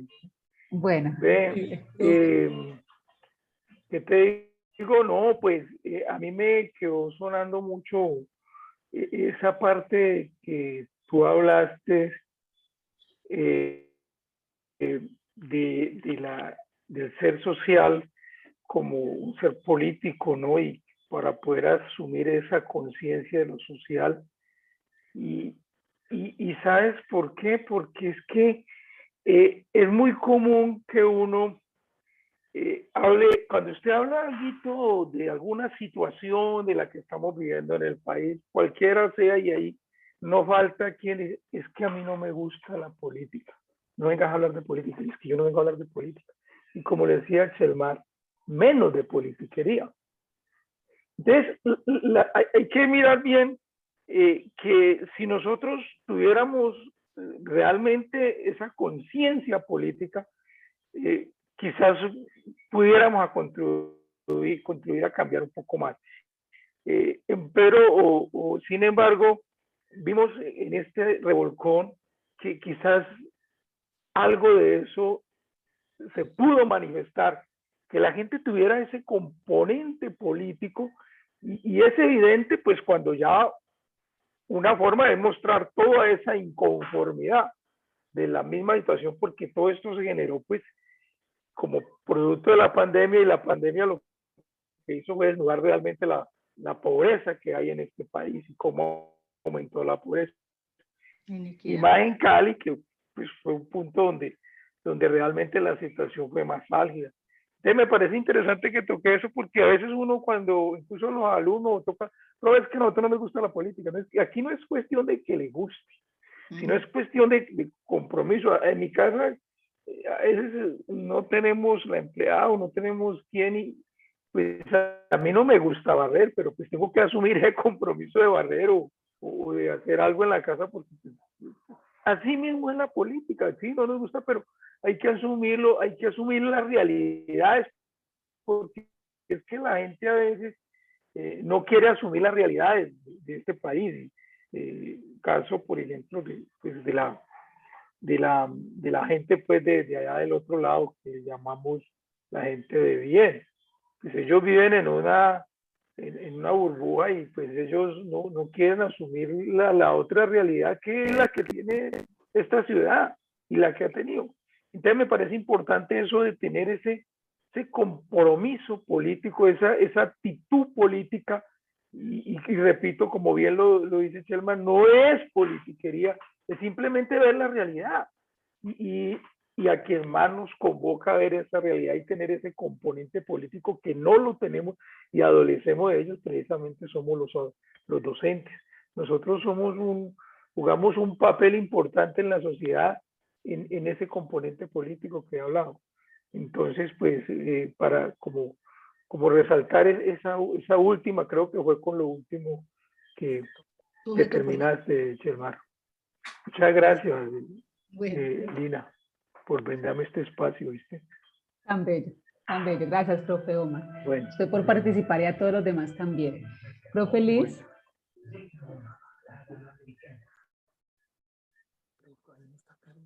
Buenas noches. ¿Cómo están? ¿Cómo están? Bueno, bueno, abordo muchos temas, todos muy interesantes.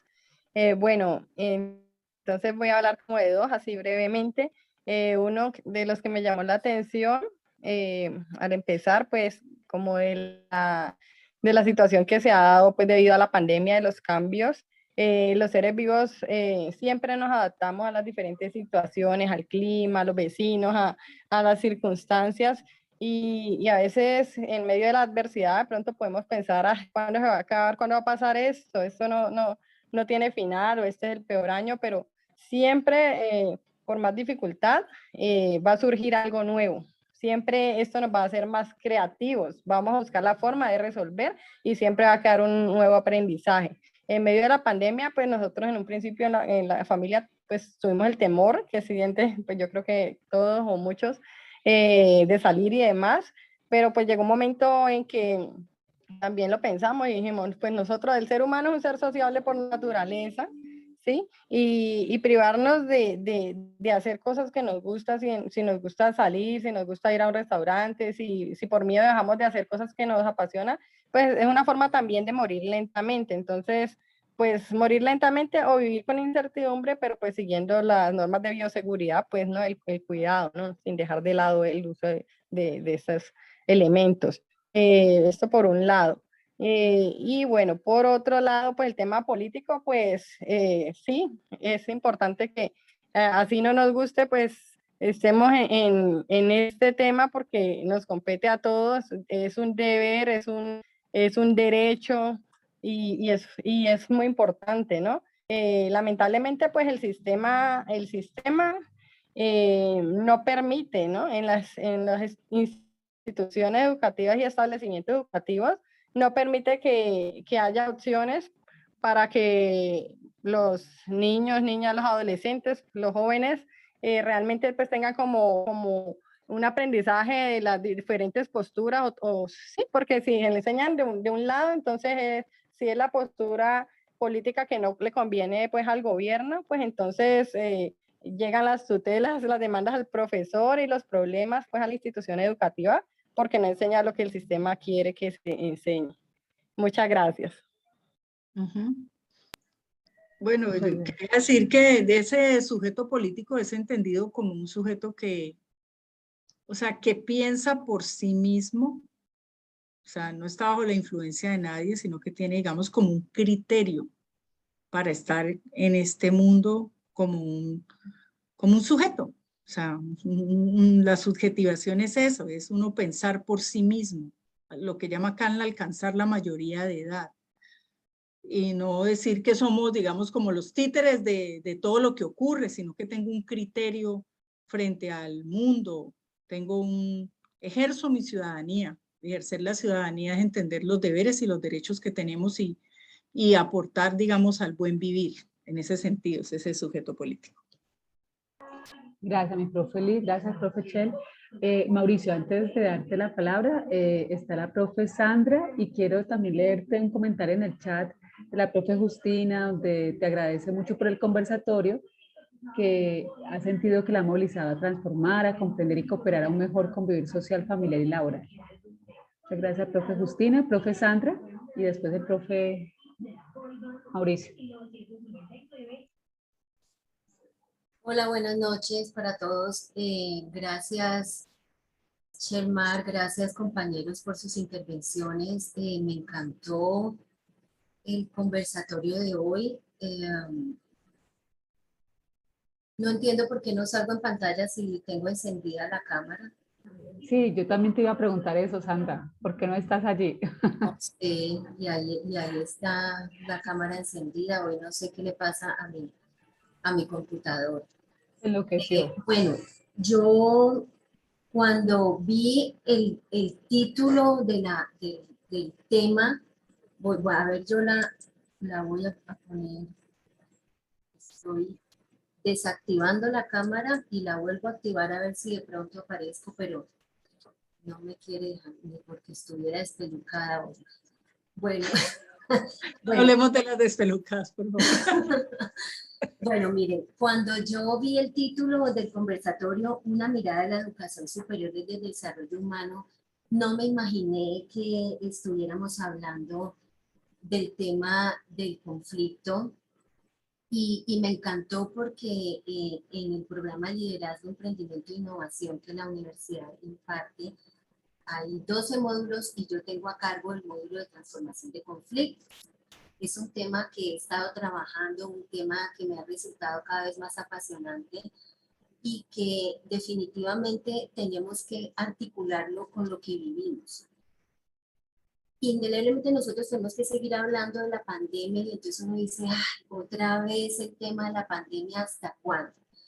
De acuerdo con todos los subtemas que se han ido trabajando y que han visibilizado y le han dado más relevancia los profes y las personas que han participado después de esa maravillosa intervención de Shelmar, hermosa la parte pues de la estética y desde lo artístico me encantó también, pero aquí nosotros estamos jugando como un doble papel. Siempre pienso que es un doble rol. Somos arte y somos parte porque a nosotros también nos tocó vivir toda esta volatilidad, toda esta incertidumbre y todo este revuelo que ha significado la pandemia en un contexto novedoso, demasiado complejo, en el que uno puede destacar que, bueno, lo de la tecnología, lo de convertir el espacio, un solo espacio en todo, ¿no? Lo que hablabas, y eso ha hecho que se vuelva todavía todo más complejo y que nosotros nos sigamos pensando y repensando cuál es nuestro rol allí como docentes, cuál es nuestra corresponsabilidad y la reflexión tiene que ser a la luz de cómo es mi relación con la otredad, yo cómo gestioné mis propios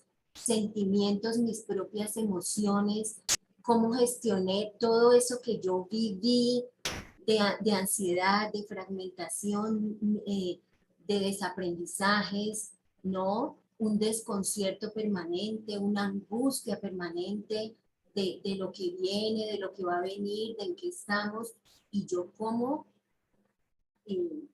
enfrento y cómo trabajo esas situaciones de mis propias frustraciones y mi propia fragilidad frente a lo que vivo con mis estudiantes, ¿no?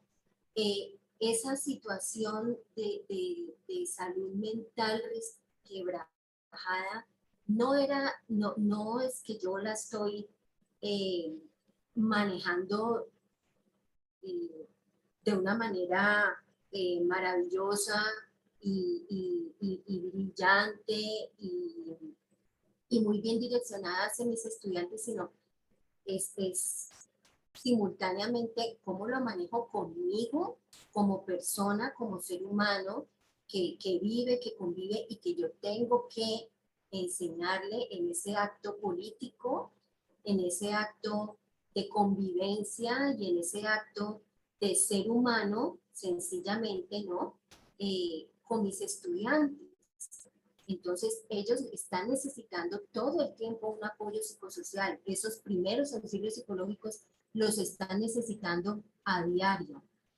Y me parece que ese aportecito, no solamente en el dar a conocer a ellos que estamos viviendo un mundo complejo, un mundo de cambios climáticos, un mundo de cambios tecnológicos, un mundo de conflicto, donde no es la ausencia de paz, como dijiste, sino el conflicto como forma natural en tanto diversidad, ¿no?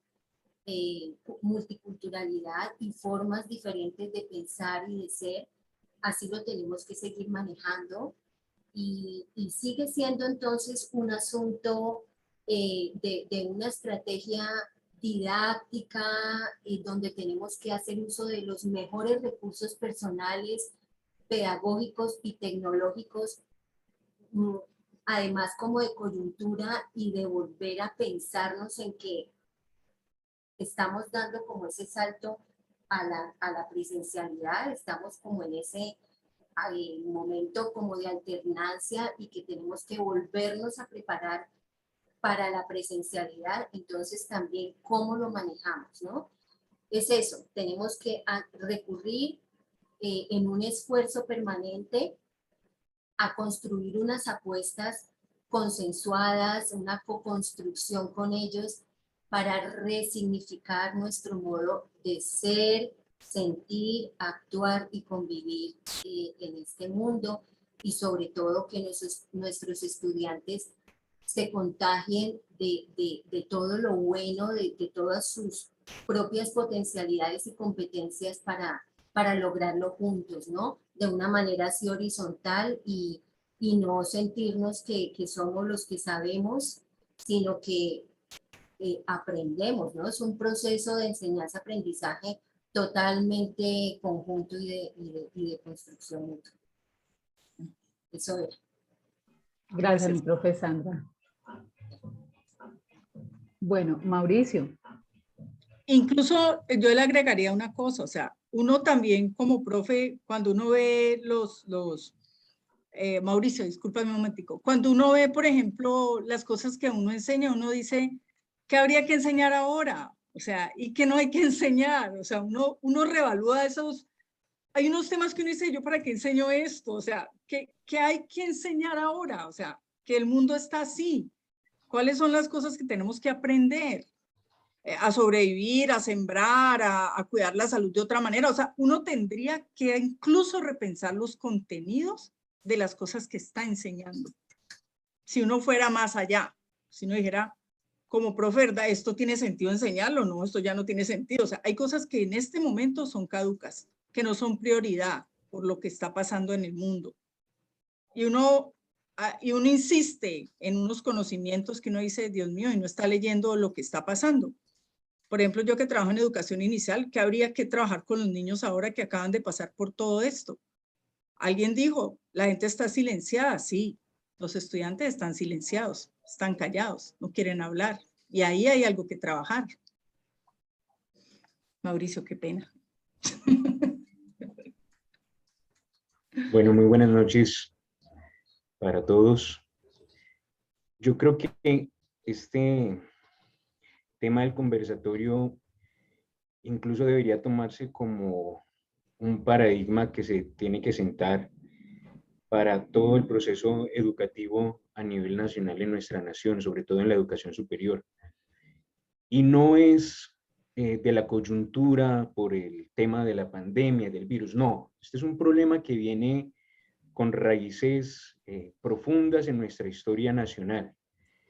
Y es el problema precisamente de que en la educación superior nos dedicamos a formar profesionales, pero no a potenciar el desarrollo humano de esos profesionales. Y ahí yo creo que ha estado precisamente el talón de Aquiles de lo que hoy tenemos como nación, como sociedad. Es que esto no es un problema de las últimas generaciones, esto es un problema de generación tras generación en los últimos cerca de 75 años, y eso si queremos ser algo positivos, y si no viene pues desde los tiempos de nuestra colonización y demás. Pero es precisamente eso, no nos hemos centrado en la importancia que tiene el desarrollo humano del profesional. Precisamente ahora, con lo que hablaba la profesora Xelmar, yo entraba como en ese autointerrogatorio de decir, bueno, de todos estos temas que estamos hoy colocando aquí, y que sin duda alguna con todas las interpelaciones que han hecho los demás profesores y participantes de este conversatorio, nos hemos dado cuenta de que son cuestiones que deben tomarse de manera prioritaria en la formación de cualquier carrera profesional, de todos estos ítems, cuáles en realidad están vinculados dentro de la formación profesional en nuestras instituciones de educación superior. Y los podemos tener en nuestros planes de estudio, los podemos tener en nuestras líneas de investigación, pero en realidad los docentes están enfocando su plan de formación también a ese desarrollo humano. Y yo creo que la respuesta es negativa en un alto porcentaje. Y por esa razón incluso hoy en día hasta el lenguaje de lo ético, de ese potencial ético que hablaba la profesora Xelmar, se ve ahora ya más bien es como un tabú. Usted le habla de ética a un profesional, usted le habla de ética a un estudiante de educación superior y le dice, ay, no me hable de eso porque lo asocian como si eso fuera algo de moral o algo de religiosidad, ¿no? Entonces, ni moral ni religiosidad. Y la ética por ahí lo reparten también en esos espacios. Y eso es precisamente lo que nos ha llevado a esa crisis actual, a esa crisis en la que el ser humano no tiene conciencia de sí, no tiene un horizonte claro. Y hay un dicho muy coloquial que dice que el que no sabe para dónde va, cualquier bus le sirve. Y en eso es en lo que estamos, en nuestra realidad política, en nuestra realidad social, en nuestra realidad económica, estamos en eso. Nuestro país no tiene un rumbo fijo, no tiene un propósito fijo como nación. De hecho, ni siquiera hemos sido capaces de construir un sentimiento de nación. Vivimos en regionalismos y regionalismos que se han profundizado mucho en sus diferencias más que en lo que nos une. Y eso precisamente nos ha llevado a la actual crisis, ¿no? Y son situaciones adversas como la que vivimos con la pandemia, la que nos hacen no mirar cosas nuevas, sino descubrir lo que ya estaba en medio de la sociedad. O sea, no es que las personas ahora, porque tuvieron que encerrarse, entonces entraron en miedo. No, es que eso ya estaba en la sociedad. Lo que pasa es que eso se acentuó, se acrecentó, y como lo decía la profe, lo que no se trabaja, pues en un momento termina por hacer una explosión total, porque antes se implosionaba. Ahora se está explosionando, ¿no? Se está sacando en medio de la sociedad. Y vemos entonces, se aumentó la delincuencia, se aumentaron los delitos políticos, ya ahora ya no hay vergüenza, como lo decía la profe Xelmar, ¿no? Ya no hay vergüenza del político. Antes por lo menos eran ladrones corruptos, pero sentían vergüenza y al menos renunciaban. No, ahora ya no hay vergüenza. Ya se pasó a tener un estado de normalidad en la corrupción, de normalidad en la falta de ética profesional, de normalidad en la mediocridad del profesional. Y eso es un tema muy, muy, muy crítico. Yo creo que este tipo de conversatorios con las personas que participamos en él, y ojalá ahora la ventaja de la virtualidad es que como todo esto se graba, queda para la posteridad, y reflexiones como la de la profesora Xelmar pueden hacer eco mucho más allá de los 50 y tantos que estamos aquí y pasar a otros espacios, que ojalá esto genere ese eco en la conciencia de los docentes y en la conciencia también de los profesionales, porque es necesario volver la mirada al desarrollo humano, a potencializar precisamente todas esas capacidades que tenemos como seres humanos de crear cosas nuevas, de entender al otro, de escucharnos y de tener un propósito, no solo personal, sino también como sociedad, para poder construir algo.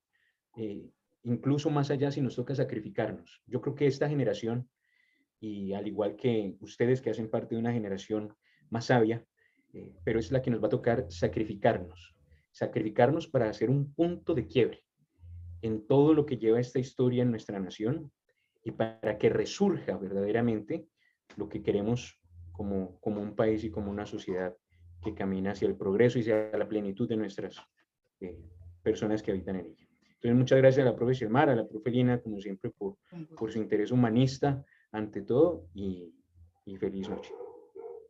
Gracias, Mauricio. Gracias, Oscar. Yo no sé qué, Mauricio, yo no sé qué quiso decir con la generación de ustedes, pero bueno, Mauricio, ahí estamos bien. Bueno, ¿alguien levantó la mano y se arrepintió? No, yo creo que sí. Yo estoy allí en la fila. Angélica Todo lo Giraldo. supe, todo lo supe. Profe Angélica, quien pueda.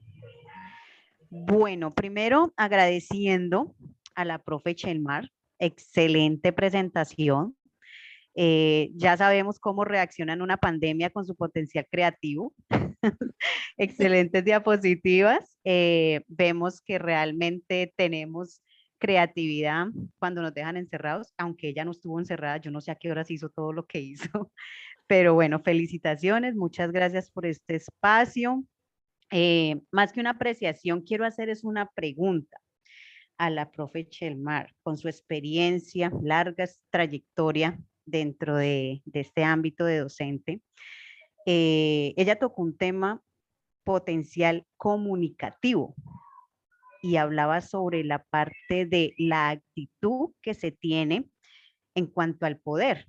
Cuando tenemos poder frente a los nuevos estudiantes que están recién egresados de un bachillerato y nos encontramos con una persona que tiene autoridad, que tiene poder, pero también que no están prestos a escuchar.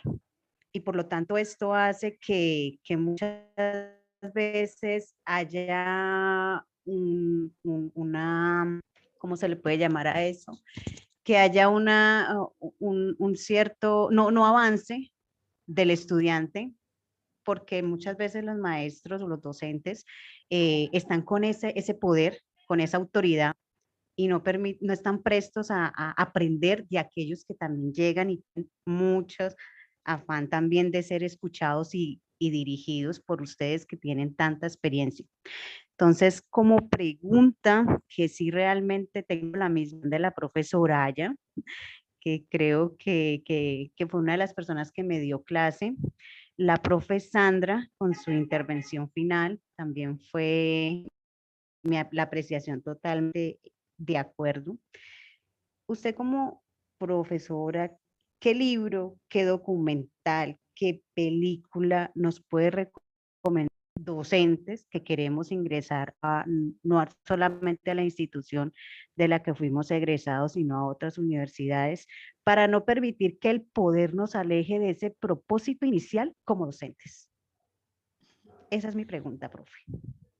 Hay un libro muy lindo que me encanta, que se llama, de Sonia Paris, que se llama La filosofía de los conflictos. En ese libro, o sea, yo he ido como a varias formaciones, digamos, he leído sobre cosas, pero ese libro es muy especial porque ese libro aborda todo el tema de los sentimientos, de las emociones y la categoría del poder.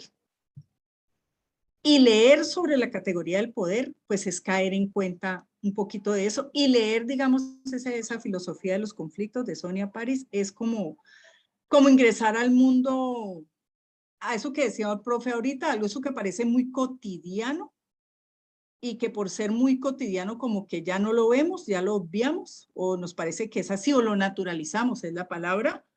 Y ese libro le hace pensar a uno en eso, le hace pensar y lo describe muy bien. O sea, describe el poder, le da lugar a las emociones, a los sentimientos, que es unas categorías a las que, digamos, en muchos teóricos que trabajan todo el tema no le dan un lugar. Y ella especialmente se lo da. Les recomiendo ese libro, La filosofía de los conflictos, de Sonia Paris. Profe, ya se libera aquí. Incluso ella incluso hasta tiene una didáctica, por ejemplo, para manejar los mapas de conflictos y descubrir cuáles son las emociones o los sentimientos que hay detrás de los conflictos en las partes y uno cómo debe mapear un conflicto. Y eso uno lo puede hacer incluso en su cotidiano, no sé, con sus hijos, con su compañero, con la vecina, pues con todo el que uno puede, porque esa práctica primero tiene que pasar por uno como sujeto, ¿no? De desaprender muchas cosas y de cuestionarse cosas de uno para poder como ingresar a empezar a trabajar, digamos, ese mundo. Excelente, profe. Muchísimas gracias. Feliz Con noche gusto. a todos. Bueno, mis profes, vamos cerrando aquí. El conversatorio continuará durante el desarrollo de todo el diplomado, ya sea del diplomado en docencia universitaria que inició a partir de este conversatorio y que continuará, por supuesto, todos los miércoles hasta el mes de diciembre, y también para las personas que quieran hacer el diplomado de educación desde la diversidad, que se va a realizar todos los viernes. Yo quiero como complementar un poco lo que estamos hablando, y acá tenemos uno de los autores, de los autores y de los que van a estar como profes también en el diplomado, particularmente de docencia universitaria, que es el profesor Hernán, que no lo habíamos saludado al principio porque acabó de llegar, creo que está por acá, ¿cierto? El profesor Hernán está por acá, ¿cierto? Sí, sí, pero no acaba de llegar, él llegó hace rato, sino que no tenía la cámara encendida. Ah, bueno, entonces yo quiero como cerrar aquí la relación del título con lo que nos estaba mencionando Chelmar de los potenciales, con relación a los aportes que ustedes nos han dado en el marco de este conversatorio, y es un poco particularmente este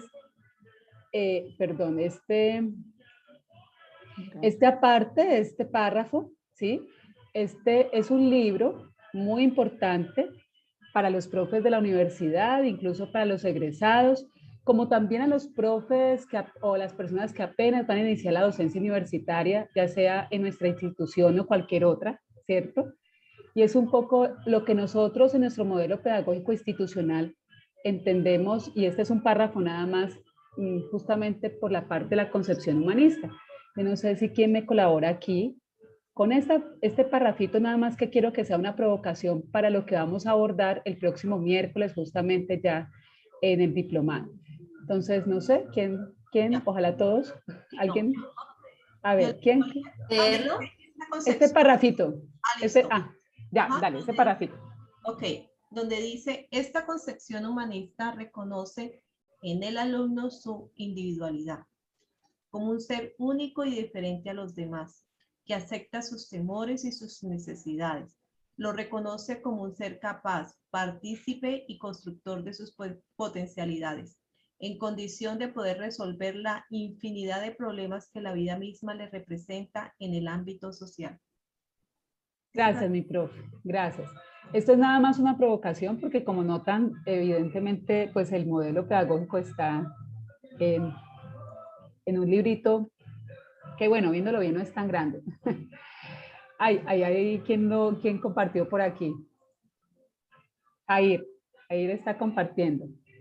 Bueno, quiero también presentarles al profe Hernán, que les estaba comentando que es uno de los autores de este modelo pedagógico. Hernancito, ¿estás por allí? Sí, sí. He estado toda la... A ver, Hernancito. En todo el conversatorio. Un saludo para todos y todas. Sí, un saludo muy especial para todos los participantes y a los colegas y compañeros del equipo de trabajo. Un abrazo muy especial y muchos éxitos para los participantes docentes en este diplomado. Gracias, Hernancito. Él es nuestro asesor pedagógico de la universidad y pues también, como les comentaba, va a ser parte de los profesores del diplomado en docencia universitaria y acompañante de los procesos de sistematización, que es algo que quiero que desde ahora comiencen a pensarse, sistematización. ¿Qué será eso? Pero no lo vamos a abordar ahorita, no se preocupen. Bueno, Chelmar, infinitas gracias por tan soberano beneficio. Lina.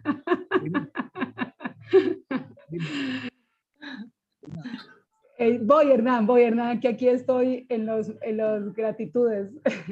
Chelmar, como les comentaba, pues hace parte del grupo también de docentes del diplomado en docencia universitaria. Ella, para que se entusiasmen más, si ya los entusiasmó el conversatorio inicial, ella va a estar en todo lo que es el eje transversal de desarrollo humano, justamente a propósito de la materialización de ese enfoque humanista de nuestro modelo pedagógico institucional, y va a estar con el arte justamente. Aquí tenemos que llenarnos y empoderarnos y salir descolocarnos, salir de esa zona de confort que decimos, no, ya no tengo talento para el arte, y pensarnos que el diplomado en docencia universitaria pues también tiene que ver con esa posibilidad creativa, ese potencial creativo que hablaba Chelmar, motivo por el cual pues es el eje transversal y ella nos va a estar acompañando junto con otros compañeros, entre ellos la profe Aida Luz, la profe Lidia, que todavía Lidia se encuentra con nosotros aquí en el encuentro. Entonces, Hernancito, dale. Quiero aprovechar para darle un saludo muy especial a Shelmar y felicitarla. Me encantó su presentación. Como siempre, un abrazote. Lo mismo, profe. Entonces, ese es el equipo de profesores y profesoras que vamos a estar con ustedes, acompañando. No sé si Livia por ahí tiene, vea, ellos son. No sé si, ellos son. No sé si por ahí está Livia. Livia que prenda la camarita. Aida creo que se fue. Seguramente tuvo un problema pues allí con la conectividad. También el profe Jair. A ver, ahí está la señorita Livia. Gracias. Bueno, este es el equipo. ¿Me queda faltando alguien más? No, solamente me falta Aida Luz.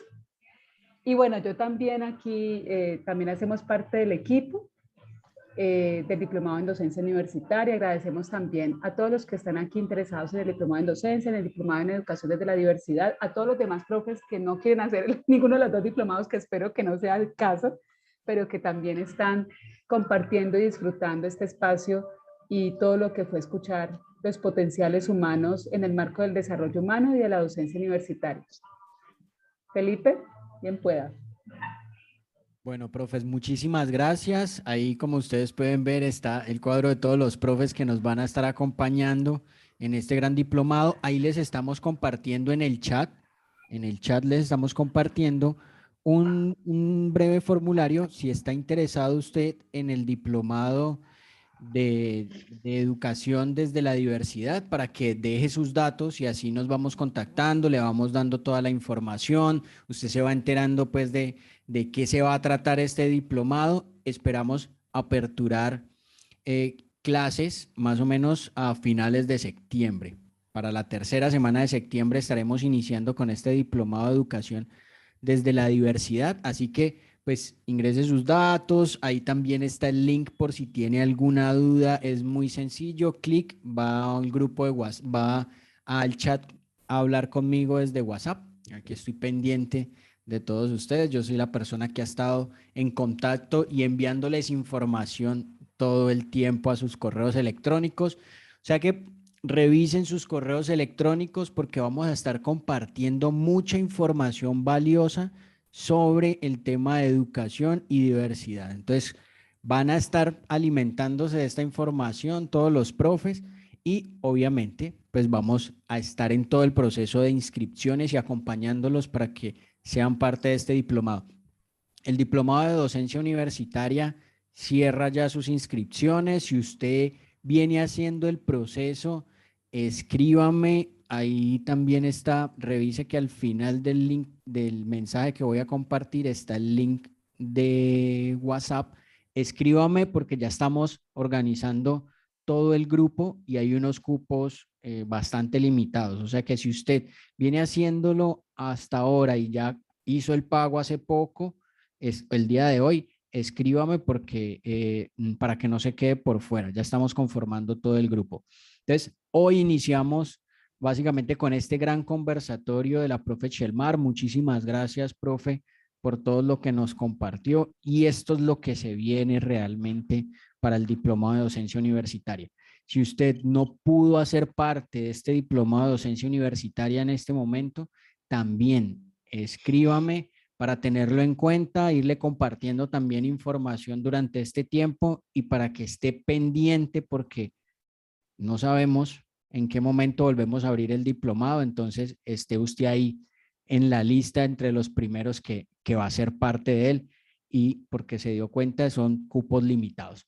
Listo, muchísimas gracias, profe Lina, muchas gracias, profe Shelmar, a todo el equipo que nos acompañó el día de hoy. Muchas gracias a todos ustedes por participar, por estar ahí y obviamente atentos entonces a su WhatsApp y atentos al correo electrónico que es por donde nos estamos comunicando con ustedes. Muchas gracias y nos vemos en el diplomado. Bueno, Chao, chao. mis profes, que les